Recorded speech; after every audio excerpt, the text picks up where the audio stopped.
16 अक्टूबर 2024 पाकिस्तान की तारीख का इंतहाई अहम तरीन दिन, क्योंकि इस वक्त पाकिस्तान के दारुल हुकूमत इस्लामाबाद में एक बहुत बड़ा इवेंट हो रहा है, मगर 80% से ज़्यादा पाकिस्तानियों को पता भी नहीं है कि ये इवेंट क्यों हो रहा है और इसके क्या क्या जो है ना वो फ़वायद हैं और इसका स्कोप क्या है और कौन सी बड़ी ऑर्गेनाइजेशन इस वक्त पाकिस्तान में ये समिट कंडक्ट करवा रही है और पाकिस्तान उसको होस्ट कर रहा है। लेकिन कोई बात नहीं, मैं आपकी हेल्प कर देता हूँ। अगर आपने मेरा चैनल सब्सक्राइब नहीं किया तो प्लीज़ आप इसको सब्सक्राइब करें और इसके बेल आइकन को आपने ज़रूर प्रेस करना है ताकि आपको हर आने वाली वीडियो बर वक्त मिलती रहे। चलिए स्टार्ट करते हैं। हमारा जो इसका स्ट्रक्चर है बात करने का, इस वीडियो का, इस व्लॉग का, हम इसकी फाउंडेशन की बात करेंगे, इसके स्ट्रक्चर की बात करेंगे, गोल्स पे बात करेंगे, इसके सेशन कैसे होते हैं या जिसको हम समिट भी कहते हैं, और ये कोलैबोरेशन कैसे होती है। तो सबसे पहले आपको बताता चलूँ, 2001 15 जून को शंघाई चाइना में इसकी बुनियाद रखी गई और इसके जो फाउंडिंग मेंबर हैं वो 6 थे, जिसमें China, Russia, Kyrgyzstan, Uzbekistan, Kyrgyzstan और कज़ाकिस्तान, ये 6 ममालिक मिलकर इन्होंने ये तंजीम बनाई जिसका नाम SCO है।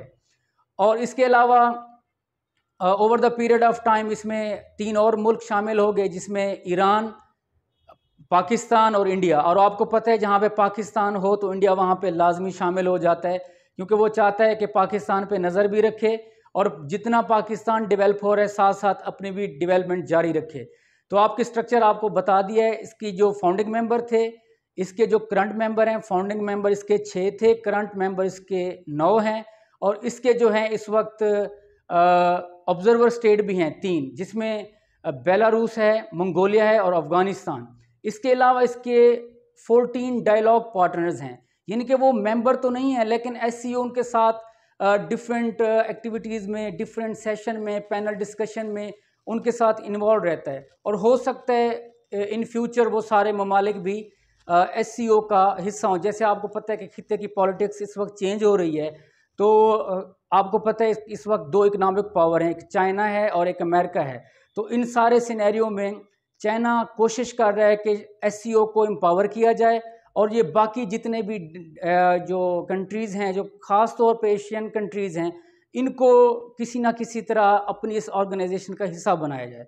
तो फ़िलहाल वो जो 14 डायलॉग पार्टनर्स हैं उसमें UAE, इजिप्ट हो गया, सऊदी अरेबिया हो गया, आर्मेनिया हो गया, कंबोडिया हो गया और इसके अलावा जो है अपना जो टर्की हो गया, इस तरह के बाकी 14 ममालिक हैं जो इस वक्त डायलॉग पार्टनर के तौर पे मौजूद हैं। चलिए इसके स्ट्रक्चर पे बात हो गई।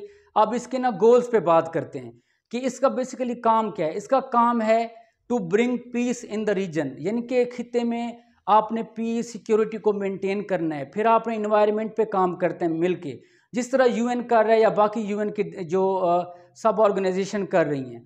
तो इसके अलावा ट्रेड पे काम करेंगे, टूरिज़म पे काम करेंगे, पॉवर्टी एलिविएशन पे काम करेंगे। तो इसका मकसद ये है कि जो आपसी ताल्लुक़ है कंट्रीज़ का, अपनी नेबरहुड को बढ़ाना है और मसाइल को कम करना है। और ये गोल्स काफ़ी सारे अचीव भी हो रहे हैं और इस तरह ये सिलसिला चल रहा है। अब इसकी जो ऑफिशियल लैंग्वेज है वो आपको बताता चलूँ। इसकी ऑफिशियल लैंग्वेज रशियन और चाइनीज़ है। ये 2 इसकी जो है ना अपना ऑफिशियल लैंग्वेजेस हैं। अब बात करते हैं इसके सेशन कैसे होते हैं। तो आपको बताता चलूँ कि इस वक्त जो अता तारुड़ हैं उन्होंने बड़ा ऐसे एक सिनेरियो क्रिएट कर दिया कि पाकिस्तान को जो है ना कि बहुत बड़ी अचीवमेंट मिल गई है। नो डाउट ये बहुत बड़ी अचीवमेंट है, लेकिन इसका एक ऑफिशियल पर्सपेक्टिव भी है, क्योंकि रशियन अल्फ़ाबेट्स जो 33 अल्फ़ाबेट्स हैं उसके अकॉर्डिंग जो हर कंट्री को अल्फ़ाबेटिकली देखा जाता है। और क्योंकि इसकी 24वीं इस वक्त समिट हो रहा है तो पाकिस्तान इसको होस्ट कर रहा है, तो P से पाकिस्तान स्टार्ट होता है। तो इस वक्त अल्फ़ाबेटिकली एक ऑर्डर को फॉलो करते हुए इस वक्त पाकिस्तान ये जो समिट है इसको होस्ट कर रहा है। इससे पहले 2023 में इंडिया ने होस्ट किया था, लेकिन ये एक वर्चुअल कॉन्फ्रेंस हुई थी, इसकी फ़िज़िकल कॉन्फ्रेंस नहीं हुई थी। और इसके साथ ही इसका एक प्रॉपर जो है ना स्ट्रक्चर है कि किस तरह हर मुल्क इसको होस्ट करता है और लामहला इसमें जो कोऑर्डिनेशन तो SCO का होता है। बाकी जो अपना अकोमोडेशन है या बाकी मुल्की लेवल पे जो इंतज़ामात होते हैं वो एक मुल्क होस्ट करता है, उसके अखराजात भी डेफिनेटली वो पे करता है। और ये सारे मिल के एक जॉइंट वेंचर के साथ एक एक्टिविटी होती है। अब आते हैं अपने आखिरी पॉइंट पे। तो कोलैबोरेशन जो है ना, बेसिकली एससीओ का मकसद ये नहीं है कि इसका मकसद पूरी दुनिया के साथ जो है ना कट ऑफ हो कि सिर्फ एशिया पे फोकस करना है। नहीं, बिल्कुल ऐसा नहीं है। ये यूएन के साथ, ये वर्ल्ड बैंक के साथ, एशियन डेवलपमेंट बैंक के साथ काफ़ी सारे जो है ना फिनेंशियल प्रोजेक्ट पे, काफ़ी सारे डेवलपमेंट प्रोजेक्ट्स पे, ह्यूमन राइट्स की ऑर्गेनाइजेशन के साथ ये कोलैबोरेशन में है और इसकी काफ़ी सारी अचीवमेंट्स हो रही हैं और दुनिया इसको एक्नॉलेज कर रही है।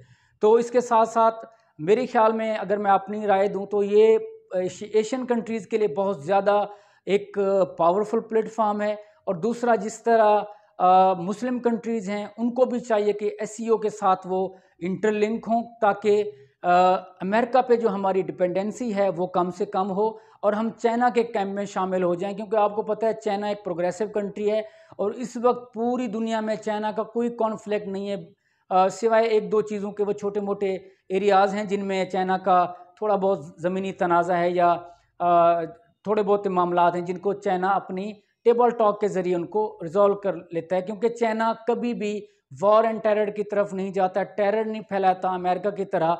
वो दोस्तों के साथ, दोस्त ममालिक के साथ मिल बैठ के जो डेवलपमेंट की बात करते हैं, वो रीजनल प्रॉस्पेरिटी की बात करता है। इस वजह से जो हमारे एशियन कंट्रीज़ हैं, इंडिया हो, पाकिस्तान हो, ईरान हो, बाकी जितने भी एशियन कंट्रीज़ हैं, इनको चाहिए कि एससीओ को एम्पावर करें और अमेरिकन कैंप को छोड़ के एससीओ को ज्वाइन करें और मैक्सिमम जो है ना इसको एम्पावर करें। जो ज्वाइन कर चुके हैं वो इसको मज़ीद एम्पावर करें और अपनी डिपेंडेंसी अमेरिका पे ख़त्म करें, ताकि ये जो हमारे इलाके में, जो हमारे एरियाज़ में, हमारे ख़ित्ते में जो गुर्बत है, टेररिज़म है, और आपको बताता चलूँ दुनिया का काफ़ी हिस्सा जो है इस वक्त जो पॉपुलेशन का, आपको पता है 1.5 अरब के करीब चाइना की आबादी है, 1.5 अरब के करीब इंडिया की आबादी है, 25 करोड़ हम हैं। तो ये कुल मिला के इन एशियन कंट्रीज़ को एससीओ की ये अम्ब्रेला के नीचे हैं ये। तो आप खुद इमेजिन करें अगर ये सारा खिता इत्तेफाक के साथ, स्ट्रेंथ के साथ, यूनिटी के साथ परफॉर्म करे तो इस खित्ते में गुर्बत, जो बेरोज़गारी है और ट्रेड और ये सारी चीज़ें बूस्ट हो सकती हैं और ये खिता तरक्की कर सकता है। अगर आपको मेरी ये वीडियो अच्छी लगी है तो कमेंट में राय ज़रूर दें। अपना ख्याल रखें, मेरे चैनल का भी ख्याल रखें। इस चैनल को सब्सक्राइब करें दोस्तों के साथ, फैमिली के साथ और यूनिवर्सिटी स्टूडेंट के साथ, बिलखसूस जो स्कूल के स्टूडेंट्स हैं उनके साथ ज़रूर शेयर करें। इंशाल्लाह ताला आपको क्वालिटेटिव कंटेंट मिलता रहे।